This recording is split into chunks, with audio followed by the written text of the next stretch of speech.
Today's guest is Steve Lilley, co-founder and president of ProtoCase and ProtoSpace.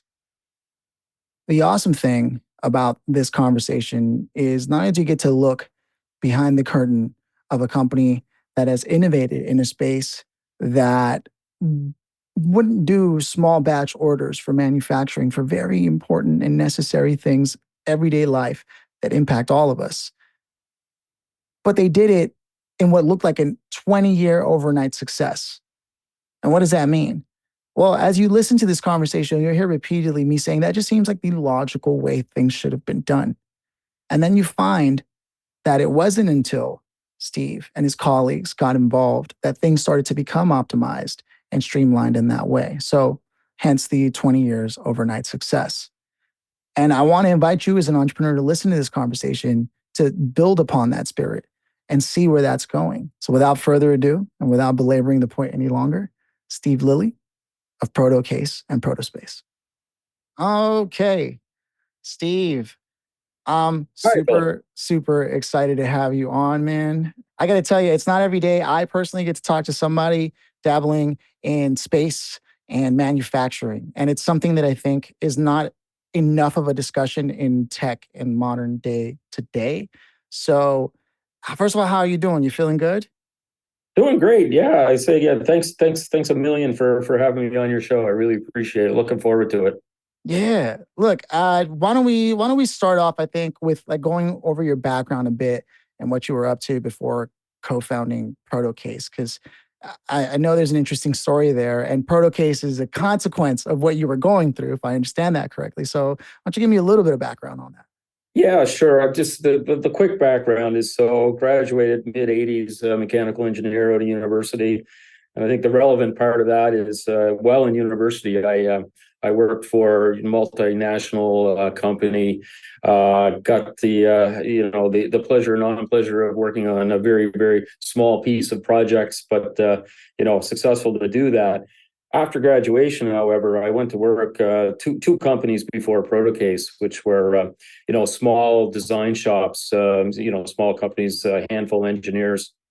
And the interesting thing about that was, in particular, in the first company I worked for, as I said, small company. President of the company was involved in the project team, so I really got involved in the project from a more of a holistic standpoint. Was involved in the development of the proposal, the deployment, the design, the deployment.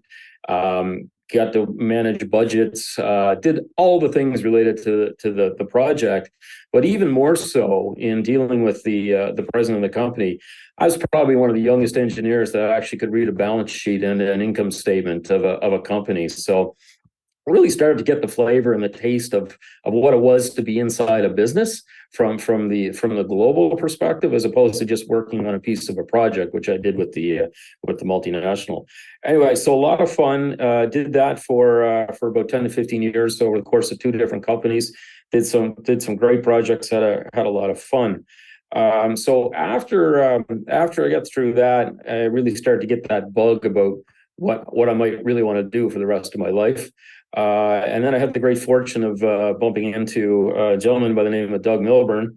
Doug is my co-founder and business partner in ProtoCase and ProtoSpace.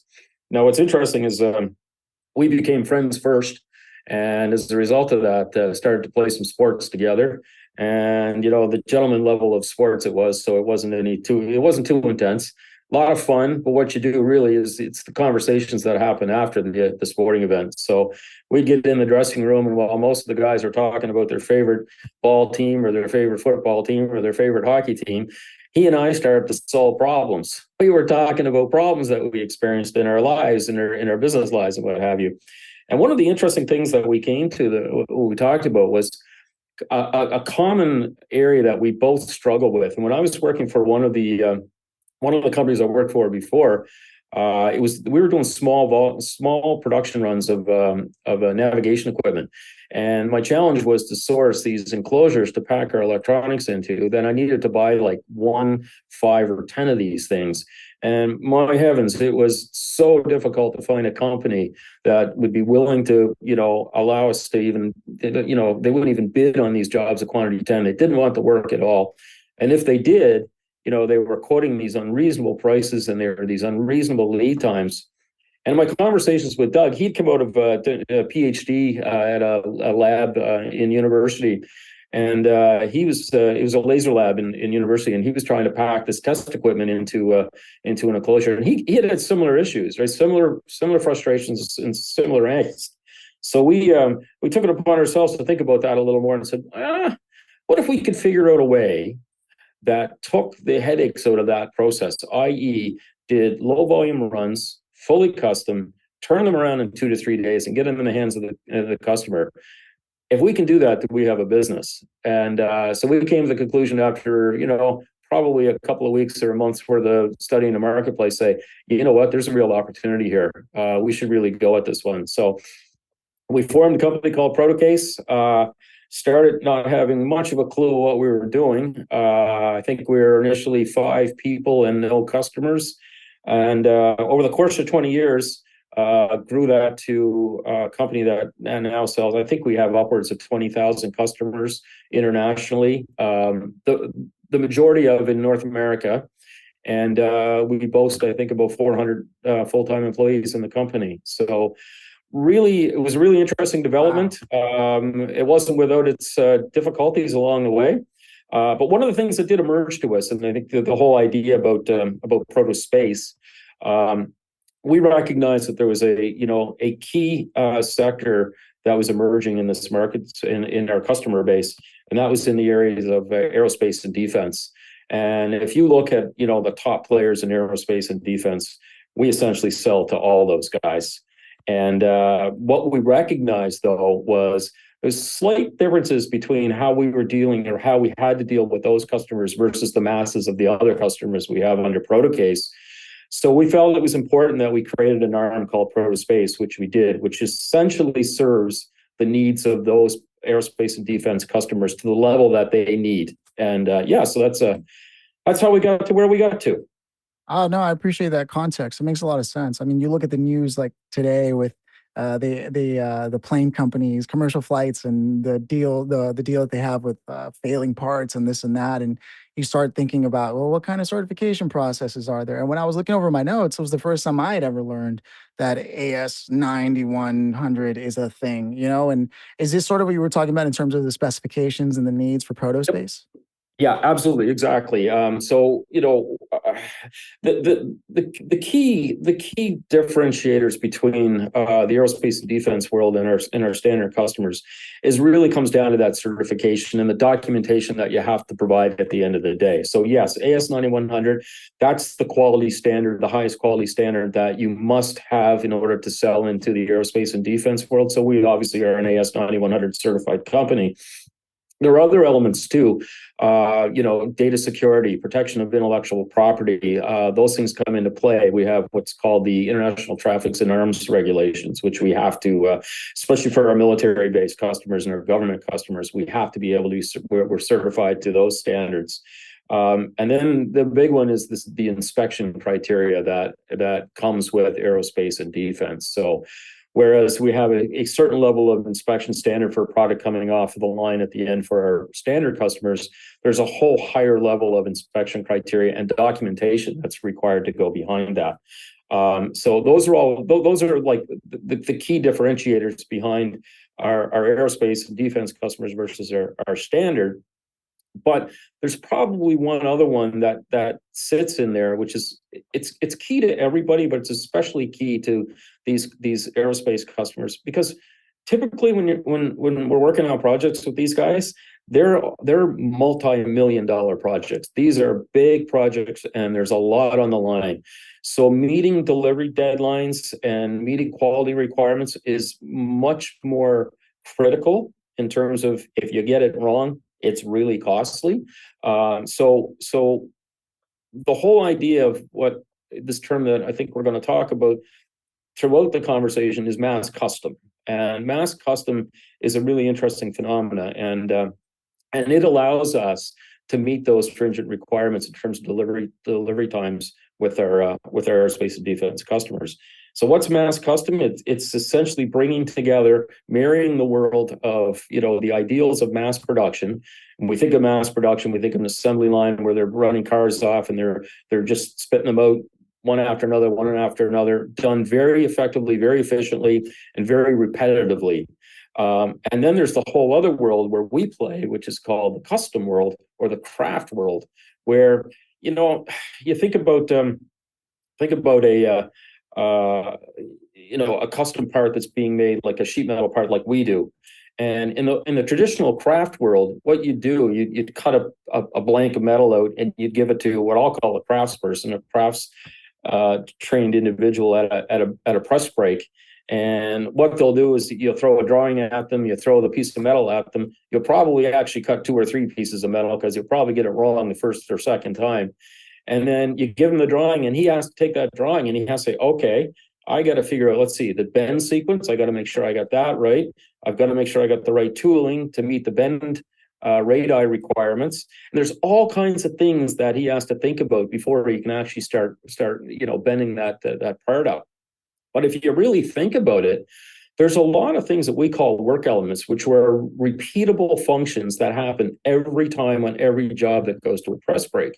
And if you can sit there and you can identify those and you can build your procedures and your training documents around those, then all you have to really worry about is the craft piece or those parameters that you're going to bring in that are custom by nature. For instance, really quickly, powder coating. It's the way we paint our metal parts. Well, when you think of a powder coat and a spray onto a bracket or a part, it doesn't matter what the part is. It doesn't matter at all. It's the same procedure to get that thing painted.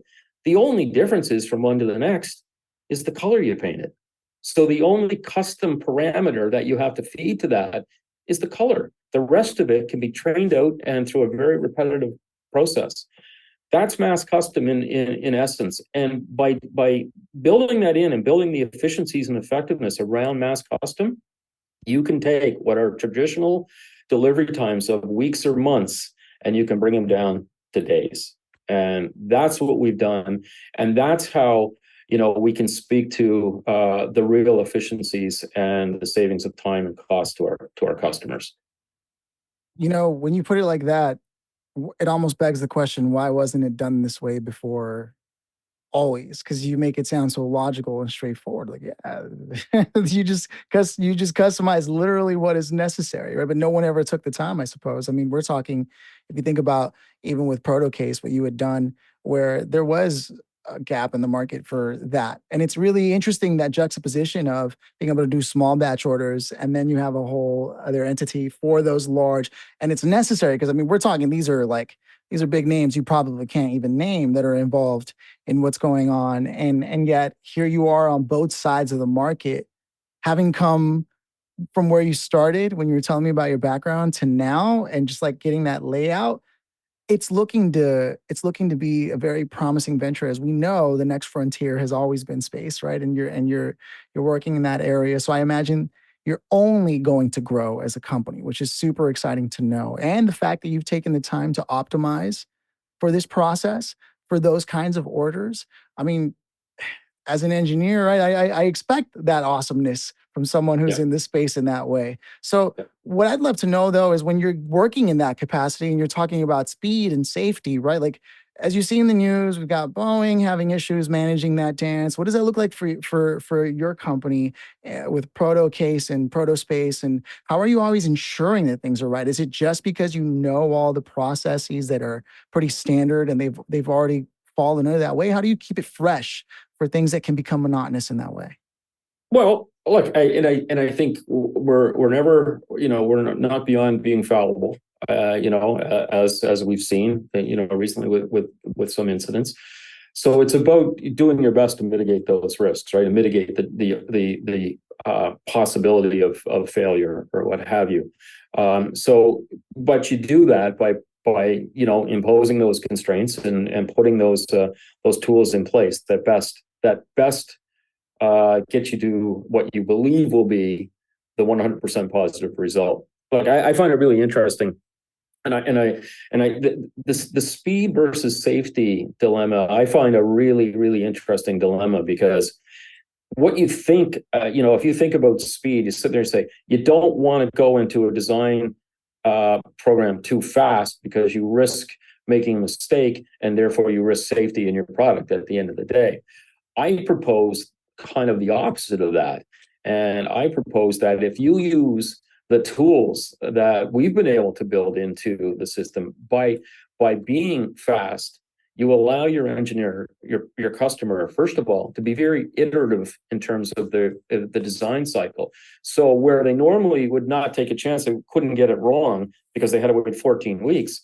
Well, in this case, because we could turn a part around in 2 to 3 days, well, they can say, well, look, this might work. I want to test it. So I'm going to go order it. I'm going to get it in 2 to 3 days. I can test it. I can test the crap out of it.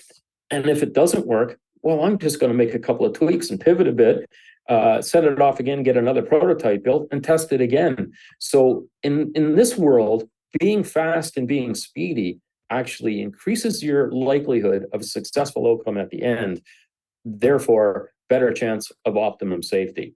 And like I say, I love the frame up of how that looks, but that's how I think we're helping like companies like Boeing, solve some of these issues. And you look at that. You said that the commercial aircraft travel world. My heavens, it's one of the safest. It's probably the safest mode of transportation in the world, Right. and it's done because traditionally, and Boeing is one of the best at them too. I mean, you got to give kudos to all 100%. these companies, because there are thousands of planes that are flying in the air at any given time and any given day, and they're not coming out of the sky. They're very, very reliable. And what I think is really interesting about companies like Boeing, they've adopted the ideals of mass custom, like for our ability to serve them in what they do. And it's really interesting that they've done that, and they are staying on the edge because of that, which is a real positive. Like all of our other aerospace and defense customers that we sell to. Yeah, the more and more I think about this industry and the things that you're doing, it just makes sense to me. I remember trying to even just get a sample of something done, and someone saying, "Well, it's going to cost. It's going to be very expensive." It really is a thing in the industry where it's interesting that a lot of the things you do make complete logical sense as I hear you break it down, and maybe it's because you did all the thinking for us, right? Then you see the way the industry operates in other spaces and how many of them are still doing the things that you have proven are inefficient, and they still do it that way because that's the way it's always been done. And that statement is the scariest statement in a world of technology, right? It's the way it's always been done. And so it's really awesome to hear the spirit, the DNA of the company that you're running and your team, the philosophy that you all operate under and the values that you operate under to really Yeah. carry that spirit. Because now it sounds like mass custom isn't just like for production. It's also the way I imagine you look at optimizing your hiring process and everything in that nature, right? Is it a spirit that sort of pervades all of your operation? Well, it absolutely is. There's absolutely no question about it. So it's that, and it's I look at it, so our ability to bring in leaders, leaders into the company, and so we're there's always been the traditional notion of bringing outside expertise, and you bring them in, right?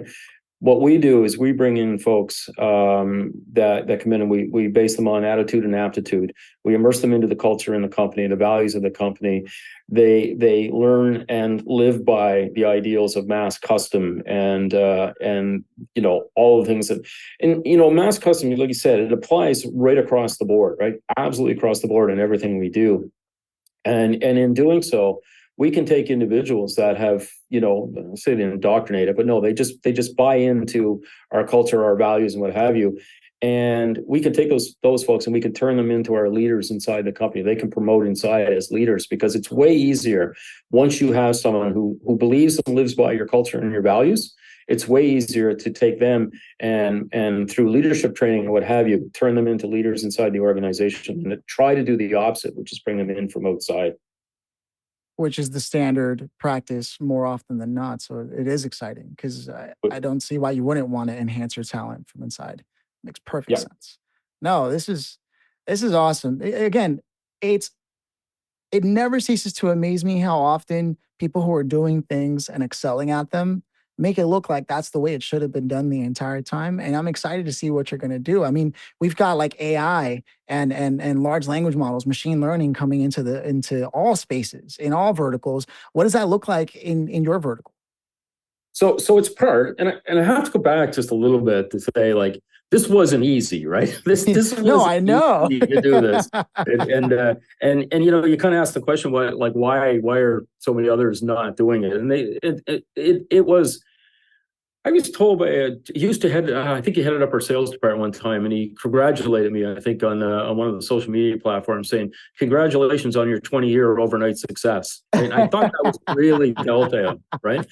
But to your question about machine learning, look, we've been incorporating those types of things in AI, you know, before they were the buzzwords, right? So, you know, in terms Wow. of understanding how you can figure out the repetitive functions inside various pieces of equipment, right? Well, you can kind of reverse train so that you can take that information and it helps you develop your training programs and your procedures way more effectively than you could otherwise. AI, that's a real interesting beast in itself because it's the talk of the town these days, right? And you have to be very careful when you're talking about the talk of the town. But we do see AI having a place to play for us. You know, for instance, our engineering design services group. Now, these are a large group in the company that when we have customers who have very specific designs, they're not using our ProtoCase designer software. They're using their own, whatever it may be, or hand sketches. So these folks will work with the customers on their designs. And one of the things that AI can bring to the table is the ability to do certain types of recognition on drawings or sketches or whatever they may be. And in doing so, you eliminate, you know, possibilities for error, and you do improve the overall efficiencies in terms of transposing an idea into a set of work instructions that can go to the floor. So definitely areas that we're looking at where AI and machine learning can be or is being incorporated. But then there's the other piece too. You have to strike a balance there as well, right? Because we're ultimately about customer service. We absolutely are. We live and breathe that, and part of that is interactions with humans or between humans. And we can't lose sight of the importance of that. So you can go too far with it too, right? And we have to be cognizant of that and make sure that there still is that we're seeing a happy face at the end of the day on each and every one of our customers, you know, faces.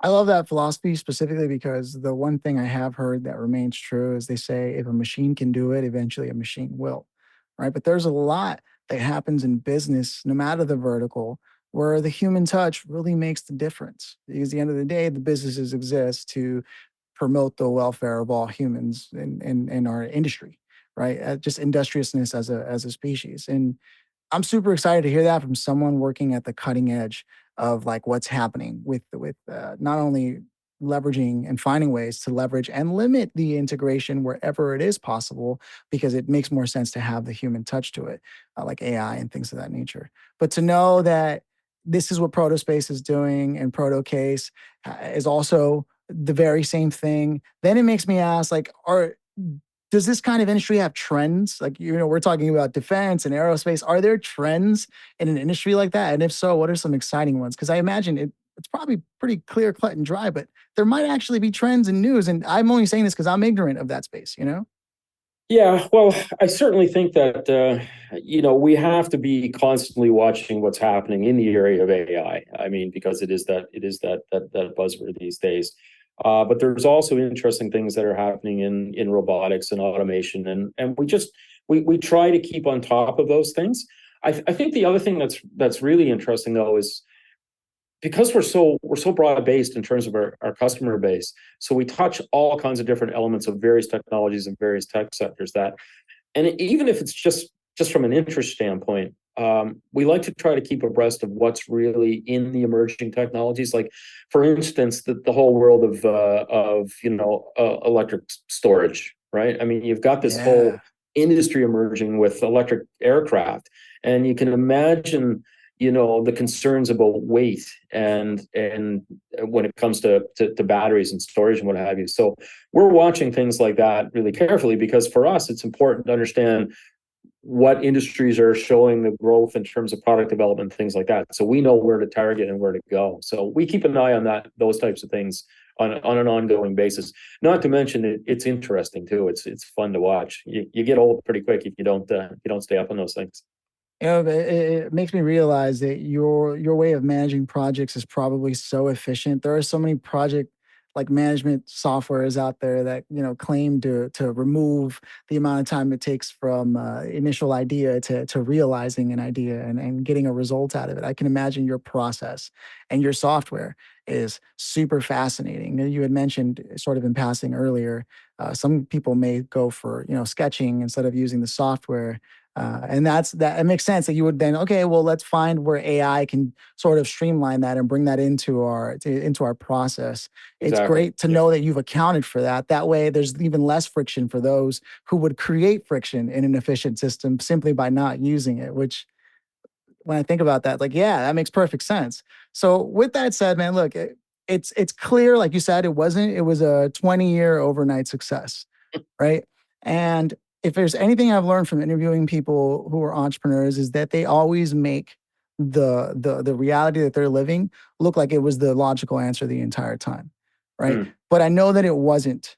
And in those moments when you were dealing with those frustrations, way back, if you can put yourself back there again, what were some of the things that kept you wanting to solve the problem? Was it that you were engaged in sports and communicating out loud with your colleagues and trying to figure things out? Was that what you leaned on during those times? Because I want to know if you can leave behind for entrepreneurs and founders something that might help them, especially during those times when you were about to launch and solve that problem. That's a great question. That's really interesting. Because failure is a terrible thing, but it's a great thing at the same time. So, um, look, I think part of the reason we got it right was really early on. We really did engage like-minded folks in conversations about the opportunity, and if we could succeed, what would it mean in terms of their lives. So it wasn't just me and Doug having a conversation saying, oh yeah, I lived that problem. That existed. We talked to lots of other folks. There was other folks in the dressing room that we ultimately talked to, other folks who were engineers. It happened to be an engineering group that we were involved with at the time. So we absolutely engaged in those conversations. And I think one of the important things, though, too, when you look forward from an entrepreneurial standpoint is, and I mentioned this whole thing about failure. Like, failure can take you down and you can never get back up again. But failure can also be an opportunity for you to learn extremely well from something, and you can pick yourself up and dust yourself off. And I think one of the really important things as you move forward, as we move forward through this, is to understand we played to our strengths, but we also understood our weaknesses, and we actually hired to our weaknesses, or you develop, inside to your weaknesses. Because I've watched too many entrepreneurs, and I've seen entrepreneurs who failed because they either just kept it on their own plate way too long, or didn't recognize that they didn't have a skill set that they needed to bring in from outside.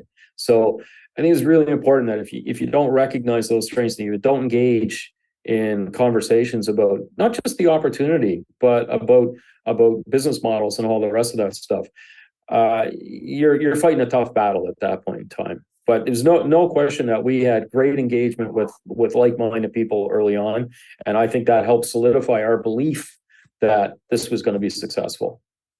I really appreciate that. It means a lot to me that you went in into your bag, as the kids say these days, and dug out some wisdom for everyone. One Thanks. thing I'm curious about before we begin to close things out and roll out the red carpet, letting people know where to connect with you, I would love to hear your thoughts on the idea of like actual manufacturing, right? There's a lot of conversation on social media talking about how much talent is concentrated in software, and there's a place for it, right? There seems to be not enough of that talent in investing in manufacturing and creating actual physical, tangible things. Is this accurate in your view, given your experience in this industry? And do you have any words on that for entrepreneurs that are listening, maybe to get involved and to help continue to make this industry far more expansive and profound? Well, it's 100% accurate.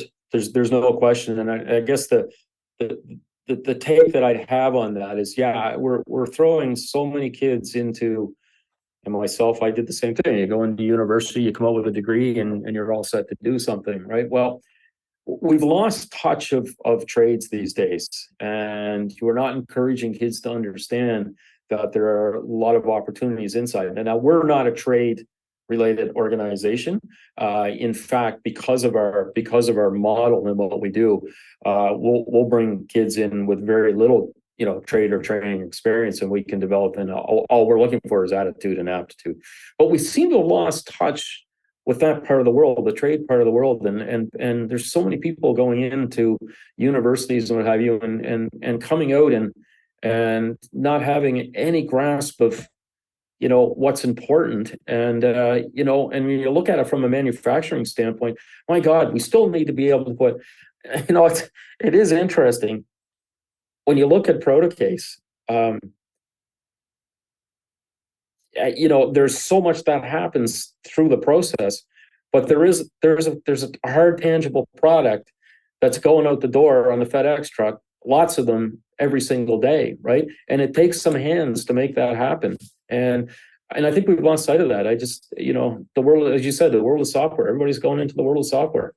But there's only so many. Well, I got to be careful what I say on that one. No, I was going to say, robotics make, the day it fuses with AI and machine learning. I mean, that's why I was curious, though, with someone with your background, just knowing that you have that view, because, I was working with a construction client for a while, as a marketer, and I remember hearing that there are also people aging out who can actually even use the machines, right? So when I look at these industries that are being ignored, even though they're doing very important and very incredible things, I have to ask those in the know, like yourself, who have not only innovated in the space and have their pulse, have their finger on the pulse of this space, but just it's always curious to learn, because you're right. While we're watching these innovations take place, we're also very hyper aware of the way talent is being concentrated.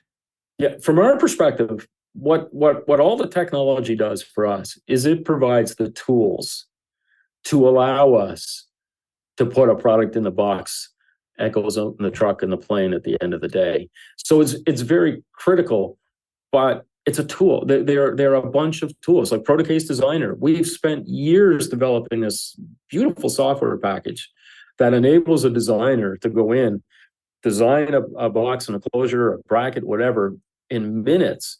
And built into that is all of our manufacturing constraints that would be imposed on, whether one of our engineering design services people were doing it, but it automatically imposes those manufacturing constraints. So whatever you can design inside Designer, we can make. It's predetermined. We can make it, so it goes right out onto the floor for manufacture. So, but all those things again are tools to an end, right? They're absolute tools to an end. And at the end of the day, we got to be making a part that's got to be tested, and it's going to go on a plane, or it's going to go on this or that, and it's physical and it's real, and we've got to get it right.